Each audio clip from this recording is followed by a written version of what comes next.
Commander Velrak stood on the bridge of his flagship, watching Earth grow larger on the viewing screen. The blue and green planet looked peaceful, almost inviting. He had seen 47 worlds fall before this one, and none of them had put up much of a fight. This would be no different. "Status report," Velrak said to his tactical officer. 300 ships ready for deployment, Commander. All systems operational. The humans have detected our presence, but their response is chaotic. Multiple governments are arguing with each other instead of coordinating defense. Velrax allowed himself a small smile. That was always a good sign. Unity was dangerous. Division was weakness. The humans were divided into nearly 200 separate nations, each with their own military, their own leaders, their own priorities. Some were even refusing to believe the invasion was real. The intelligence reports had been clear. Humans possessed nuclear weapons, but their missiles were slow and easy to intercept. They had a few space stations orbiting their planet, but nothing that could threaten a warship. Their most advanced aircraft couldn't even leave their atmosphere. They had been fighting each other for thousands of years, but had never faced an enemy from the stars. "Begin the invasion," Velrax ordered. Standard procedure. Establish beachheads on 5 continents. Broadcast the surrender terms. Give them 24 hours to comply. The fleet moved into position. Massive landing craft descended through Earth's atmosphere, their shields glowing red from the friction. Ground forces prepared for deployment. Everything was going according to plan. The first landing site was in a rural area of a continent the humans called Australia. The landing craft touched down in an empty field, its massive legs crushing the grass beneath. The rear doors opened, and Zephyrian Marines marched out in formation, their weapons ready. The landscape was quiet, too quiet. The Marines spread out, following their training. They had done this dozens of times before. Establish a perimeter, secure the area, set up communications equipment, wait for reinforcements. Then the ground exploded. The first Marine never knew what hit him.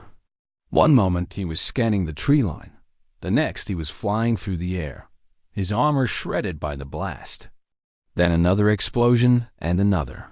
Mines. The humans had buried mines everywhere, crude. Devices that shouldn't have been able to penetrate Zephyrian armor. But there were so many of them, overlapping, creating a kill zone that tore through the formation. The surviving Marines scrambled for cover, trying to regroup. That's when the artillery started.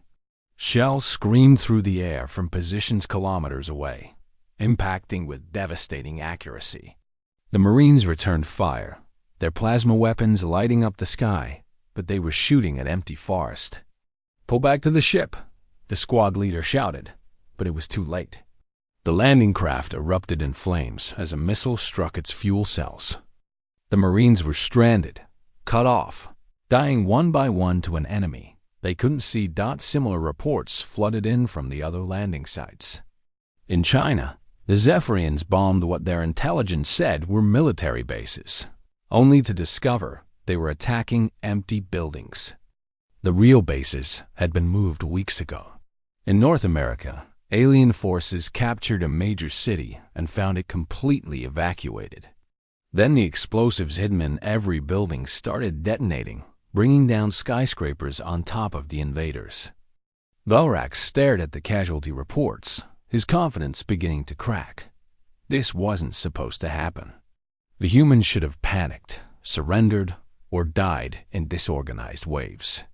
Instead, they were fighting like they had been preparing for this their entire lives.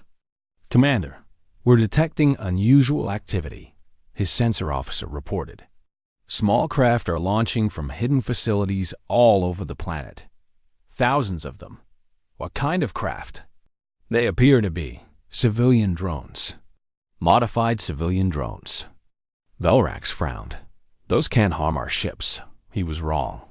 The drones swarmed the landing craft like insects, not attacking directly, but creating interference, blocking sensors, colliding with engines.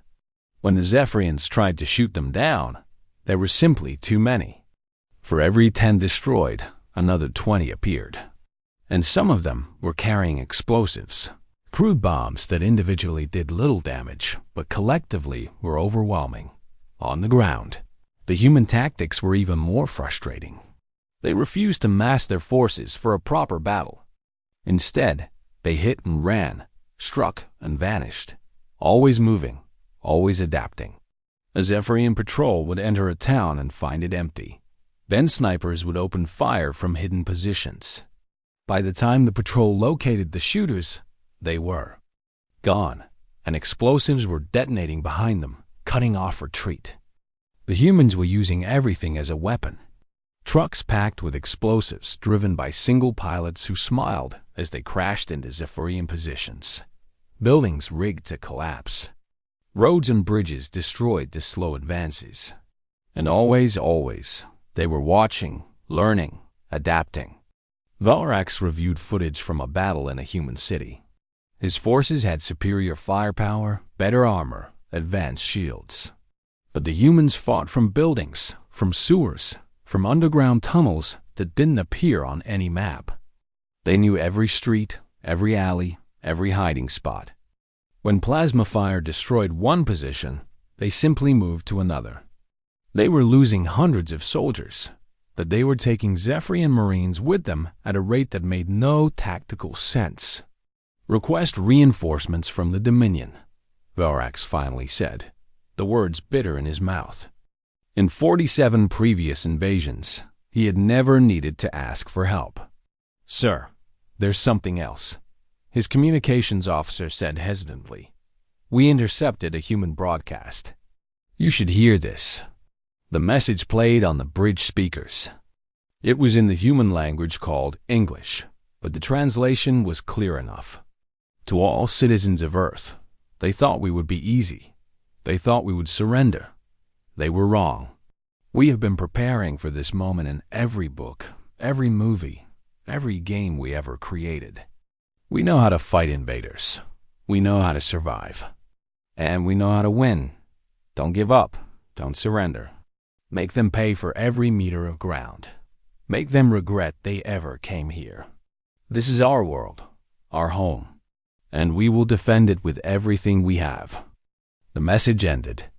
Valrax stood in silence, feeling something he hadn't felt in decades of military service. Doubt.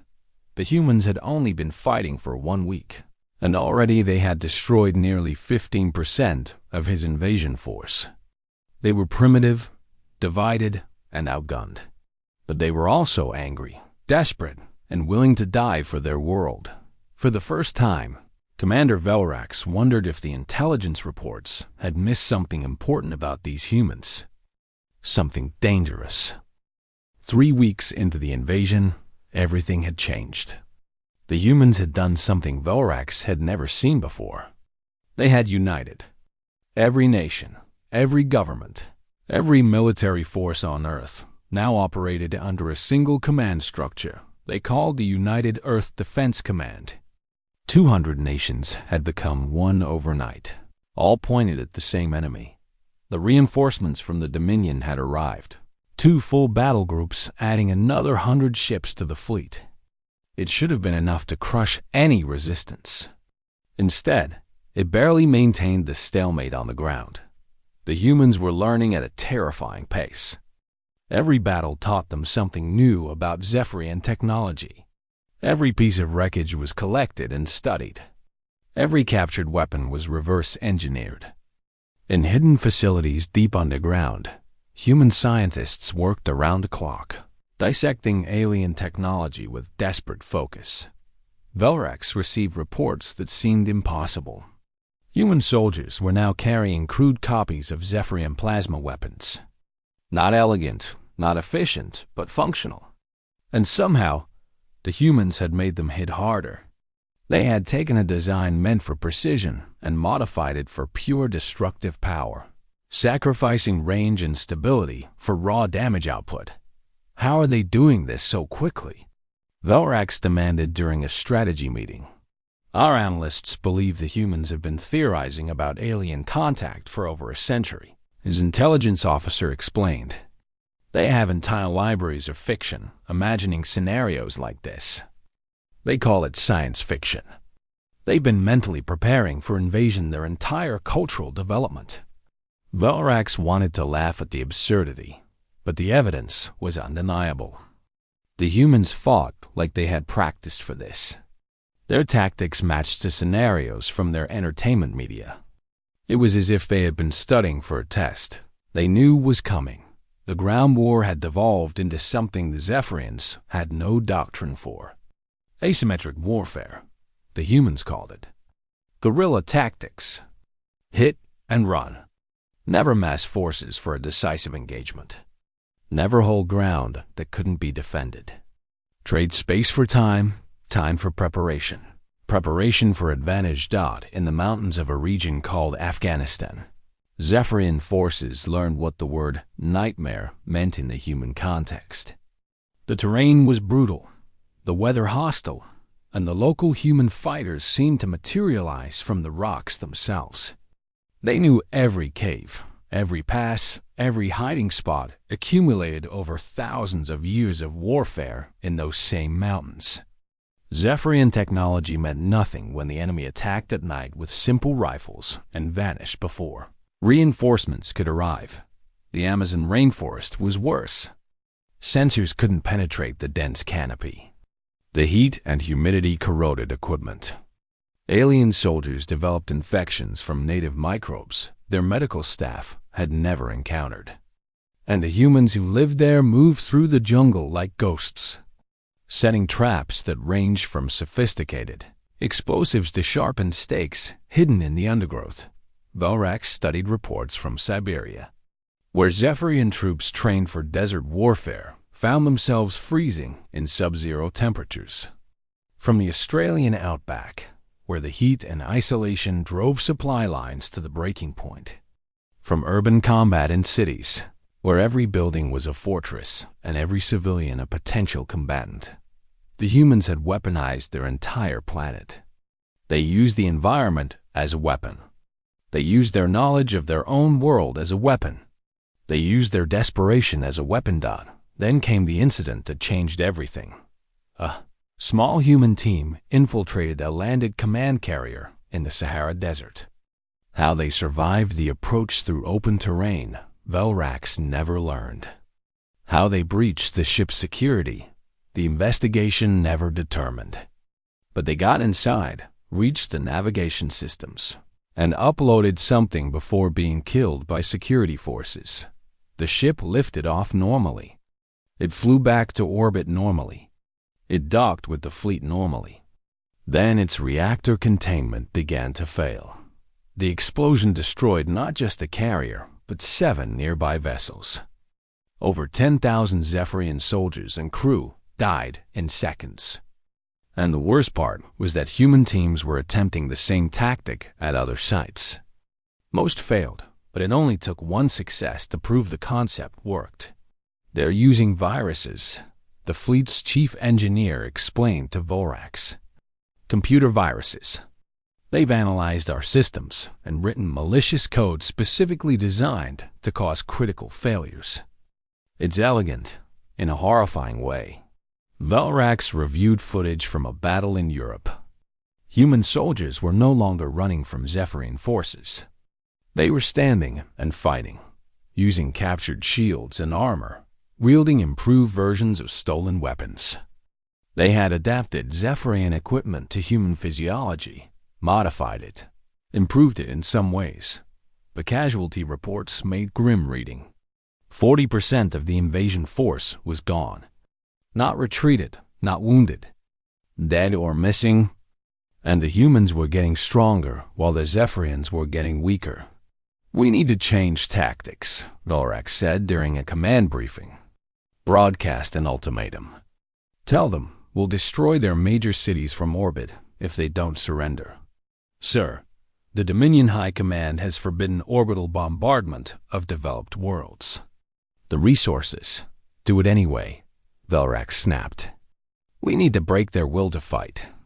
The bombardment began with 3 cities: Beijing, New York, and Moscow.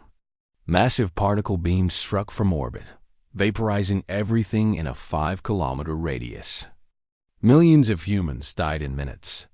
Velrax waited for the surrender, for the shock and despair that would break human resistance. Instead, the opposite happened. The surviving humans didn't collapse. They got angrier. Attacks on Zephyrian positions intensified. Human pilots began flying captured shuttlecraft in suicide runs against orbital assets. They didn't try to land safely. They just aimed for the nearest ship and accelerated until impact.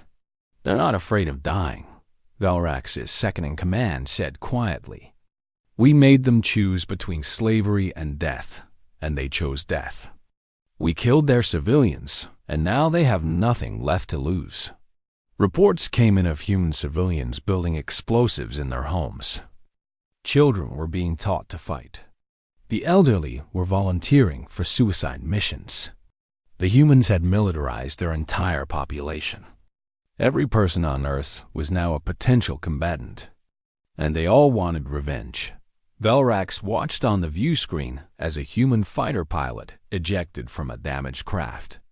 Not to save himself, but to adjust his trajectory to crash into a Zephyrian destroyer's engine assembly. The ship lost power and tumbled out of orbit, burning up in the atmosphere. "Request additional reinforcements," Velrax ordered, knowing it was futile. "And someone find me a way to negotiate with these creatures." "Sir, they rejected the last 3 attempts at negotiation. They're demanding complete withdrawal and reparations." "Reparations?" "We invaded them." "Yes, sir. But from their perspective, we started this war. They intend to finish it." Velrax felt something cold settle in his chest. The humans weren't fighting to survive anymore. They were fighting to win. And somehow, impossibly, they were succeeding. On Earth's surface, beneath a ruined city, a human general named Martinez stood in an underground command center watching tactical displays. 6 weeks ago, he had been planning his retirement. Now, he commanded a multinational force using alien technology to fight an interstellar empire. Status? He asked his operations officer. "We've secured another cache of Zephyrian weapons. The engineers say they can retrofit them for our use within 48 hours. Casualties remain high, but replacement rates are holding steady. Morale is angry, sir. Everyone wants payback for the orbital strikes." Martinez nodded. The bombardment had killed his daughter in New York. He understood the anger personally. But he also understood that anger made humans dangerous in a way the aliens hadn't anticipated. "Good," Martinez said. "Let's teach these bastards why you don't invade a planet full of apex predators." 4 months after the invasion began, Commander Velrax sat alone in his quarters, staring at casualty reports he couldn't bring himself to file. 62%. That was the number that haunted him. 62% of the invasion force was gone. 300 ships had become 114. Hundreds of thousands of Zephyrian soldiers would never see home again. The Dominion High Command had stopped responding to his requests for reinforcements. They were cutting their losses. Velrax knew what that meant. He was on his own, commanding a failing invasion with no hope of victory. The humans had moved beyond defense. They were attacking now, launching raids on orbital assets with a ferocity that bordered on suicidal. Captured Zephyrian shuttlecraft, retrofitted with human weapons and flown by human pilots who treated their own lives as expendable resources. They would aim for a target and just keep flying, ignoring damage, ignoring shields, until they either destroyed their target or died trying. Earth's surface was a wasteland in places. Cities lay in ruins. Billions of humans had died in the fighting. The orbital bombardments had killed millions more. But the survivors kept fighting. If anything, the devastation had made them more determined. "Sir, we have a situation," his tactical officer reported, interrupting Velrax's dark thoughts. Multiple human craft are approaching the fleet. They're not attacking yet. They appear to be broadcasting a message. What kind of message? A surrender offer, sir. They want to negotiate terms. Velrax felt a surge of hope. Finally, the humans were ready to end this nightmare. Put them through. The view screen activated, showing a human in a military uniform. He looked tired, scarred, but his eyes were hard and focused. This was not a defeated enemy begging for mercy. "I am General Martinez of the United Earth Defense Command," the human said. "We're offering you one chance to surrender." Velrax stared. "You're offering us surrender? You're losing this war." Martinez smiled, and it was not a pleasant expression. "Are we? You came here with 300 ships. You have barely 100 left. You control no territory on Earth that we can't take back whenever we choose. Your supply lines are stretched, your forces are exhausted, and we're just getting started. So I'll ask again, do you surrender? This is absurd. We have superior technology, orbital superiority, and you have nothing," Martinez interrupted. "You're stuck fighting on a planet you don't understand against an enemy you underestimated. We've been studying your technology for 4 months now. We understand your shields, your weapons, your tactics. We've reverse-engineered everything you brought here and made it better. Do you want a demonstration?" Velrax didn't answer. Martinez nodded to someone off-screen, on the tactical display. Velrax watched in horror as Earth's defense satellites, previously dismissed as primitive and harmless, suddenly activated. They had been modified, upgraded with captured Zephyrian plasma weapons. The satellites fired in coordinated volleys, overwhelming the shields of 3 Zephyrian destroyers. The ships erupted in flames and began tumbling toward Earth's atmosphere. "Those satellites shouldn't be able to do that," Velrax whispered. "They couldn't 4 months ago," Martinez agreed. "But we learned fast. That's what you didn't understand about us. We're not just defending our world. We're upgrading, adapting. Every day we get stronger while you get weaker. In another month, we'll be able to contest orbital space entirely. In 6 months, we'll be hunting your ships through this solar system. So I'll ask one more time. Do you surrender?" Velrax's hand moved toward the communication controls, but his tactical officer spoke first. "Sir, we're receiving priority orders from the Dominion High Command." The message was brief and devastating. "Strategic withdrawal authorized. Evacuate all forces immediately. Earth is to be quarantined. The Dominion was abandoning the invasion. They were cutting their losses and running." Velrax had never seen a withdrawal order in his entire career. The Zephyrian Dominion didn't retreat, but they were retreating now. "You're leaving," Martinez said, reading the expression on Velrax's face. "Good choice. But understand something before you go. This isn't over. You came to our world. You killed our people. You destroyed our cities. We won't forget that. We won't forget it. And eventually, we're coming for you. You can't reach us. You don't have interstellar capability. We didn't have plasma weapons 4 months ago either. We didn't have shields or anti-gravity or half the technology we have now. You gave us a crash course in space warfare, and we graduated with honors. So run. Go home. Tell your people what happened here. Tell them that Earth isn't a target. It's a threat. Because we're coming, and when we do, we're going to show you what happens when you pick a fight with humanity." The transmission ended. Velrax issued the withdrawal order, knowing it would haunt him forever. The Zephyrian fleet began preparing for departure, but the humans weren't making it easy. Modified defense satellites fired on evacuation transports. Human pilots in stolen ships harassed the fleet, forcing it to constantly maneuver and defend. Every ship that left was damaged, limping away from a battle that should have been a simple conquest. On Earth's surface, General Martinez watched the alien fleet begin its retreat. He felt no satisfaction, only grim determination. The war had cost too much. His daughter was dead. Billions of humans were dead. Cities that had stood for thousands of years were rubble. But they had won.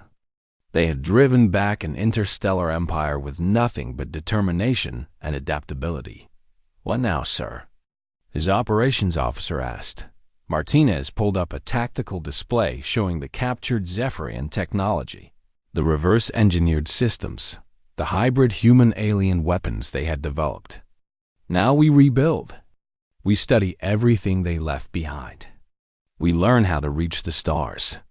And then we make sure this never happens again." "You really think we can develop interstellar travel?" "They did it. We just need to figure out how.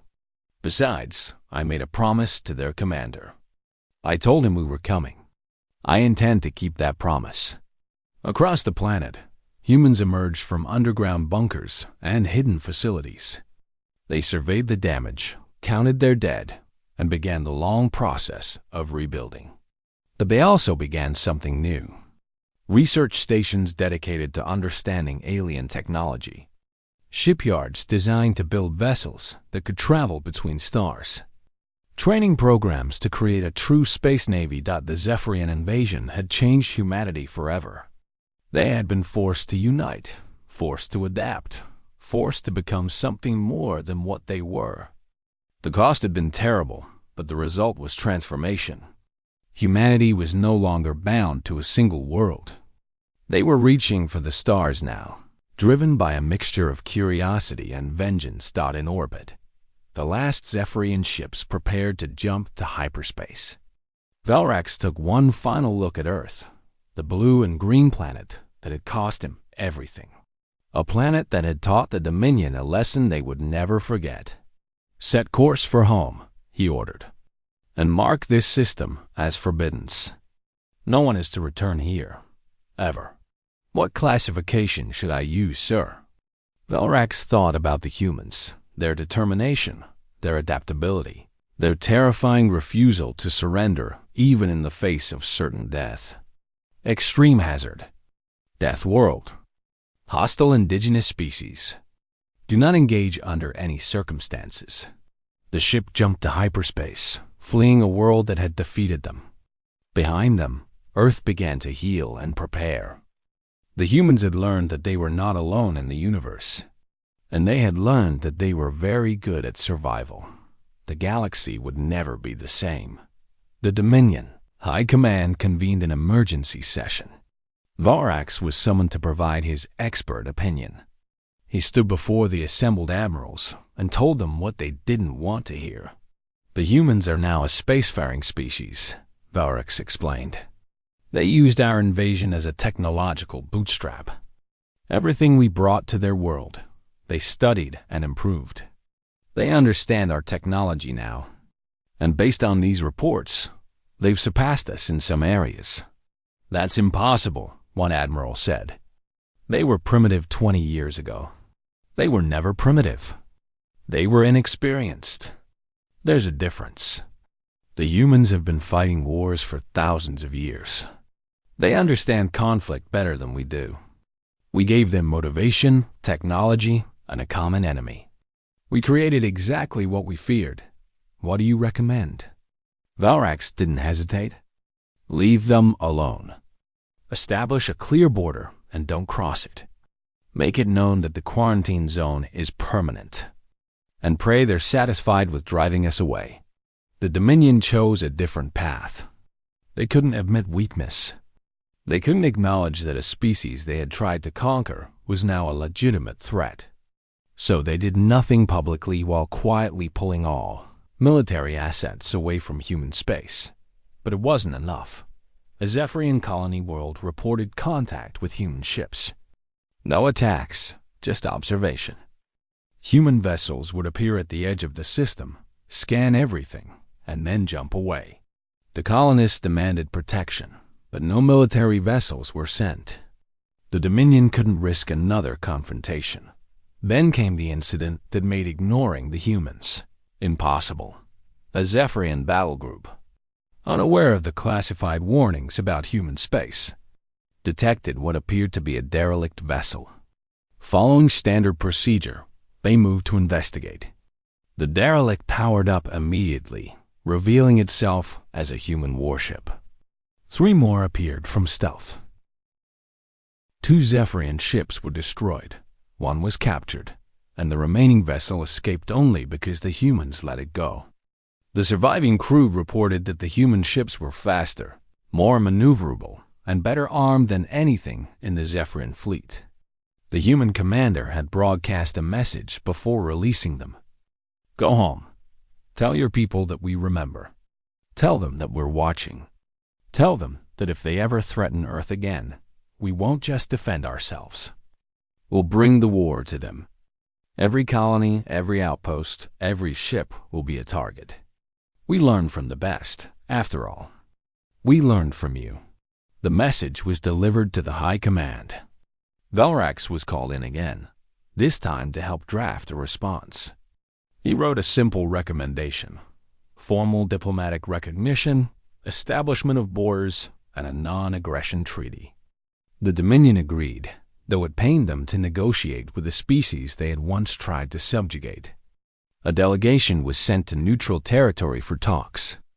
The humans arrived in a warship that displayed technologies the Zephyrians were still struggling to understand. Hybrid engines combining multiple propulsion systems, shields that adapted to incoming fire, weapons that could switch between multiple energy types. The human delegation was led by an elderly woman who introduced herself as Ambassador Chun. She had been a child during the invasion, hidden in underground bunkers while her world burned. Now, she represented a united Earth in negotiations with an interstellar empire. "We want clear borders," Chun stated. "A demilitarized zone between our space and yours. And most importantly, we want assurance that you'll never threaten Earth or any human colony again." "And if we refuse?" a Zephyrian diplomat asked. Chun smiled coldly. "Then we'll enforce the borders ourselves. You invaded our world with 300 ships and lost 2/3 of them. We have 200 ships now, built with technology you taught us. How many ships do you want to lose before you accept that we're not prey anymore?" The treaty was signed within a week. The Zephyrian Dominion officially recognized human space and agreed to a permanent non-aggression pact. It was framed as a mutual agreement, but everyone involved knew the truth. The Dominion was backing down. News of the treaty spread slowly, as the Dominion tried to control the narrative. But word got out anyway. Other species began to take notice of humanity. Some were curious, wanting to establish trade relations. Others were cautious, remembering that the humans had driven back the Zephyrians. Velrax, now fully retired, watched from his home as human ships became a common sight in the border regions. They were exploring, trading, establishing colonies on uninhabited worlds. They were doing everything the Dominion did, but faster and with more enthusiasm. The humans had joined the galactic community, not as victims or clients, but as equals. One day, Velrax received an unexpected visitor. A human in civilian clothes, middle-aged, with the bearing of someone who had seen combat. He introduced himself as Martinez. "The general?" Velrax asked, surprised. "Retired, like you. I heard you live here and thought I'd stop by. Wanted to meet the commander, who had the courage to negotiate peace." They sat in Velrax's garden, 2 old soldiers from different worlds, drinking beverages from their respective cultures. They talked about the war, the losses, the changes that had followed. It was strange and uncomfortable, and somehow necessary. "Do you regret invading Earth?" Martinez asked eventually. Velrax considered the question carefully. "I regret the deaths, both yours and mine. But I don't know if regret is the right word for the rest. We made a mistake, a terrible one. Your species paid a horrible price. But you also became something more because of it. You reached the stars decades earlier than you would have naturally. Was that worth the cost? Ask the billions who died in the invasion, Martinez said quietly. Ask my daughter. But I understand what you're saying. We became stronger through adversity. That's the human way. We either break or we evolve, and we're stubborn enough that we usually choose evolution. Will humanity ever forgive the Dominion? Probably not. But we can learn to coexist. We can have peace without forgiveness. That's enough for now. Martinez left after a few hours, but the conversation stayed with Velrax. He realized that the humans had won more than just a military victory. They had won respect. They had proven themselves capable of not just survival, but growth. The species that should have been easy prey had become apex predators. Years later, when Velrax was on his deathbed, he received one final message from Earth. It was a recording sent to all surviving commanders from the invasion. General Martinez, now elderly himself, spoke directly to the camera. This message is for those who invaded our world 25 years ago. We want you to understand something. We've moved on. We've built new cities, new lives, new futures among the stars. But we haven't forgotten. We never forget. Every human child learns about the invasion. Every ship we build carries the memory of what happened. Not because we want revenge anymore, but because we want to remember the lesson. We are capable of great things when we work together. We are dangerous when threatened. And we will never be victims again. You came to our world thinking we were easy prey. You learned otherwise. Thank you for the lesson. We hope we never have to teach it to anyone else. The message ended. Velrax closed his eyes, thinking about that first day when Earth appeared on his view screen, blue and green and peaceful. He had thought it would be easy. He had been so very wrong. The humans had survived. They had adapted. They had thrived. And the galaxy would never underestimate them again.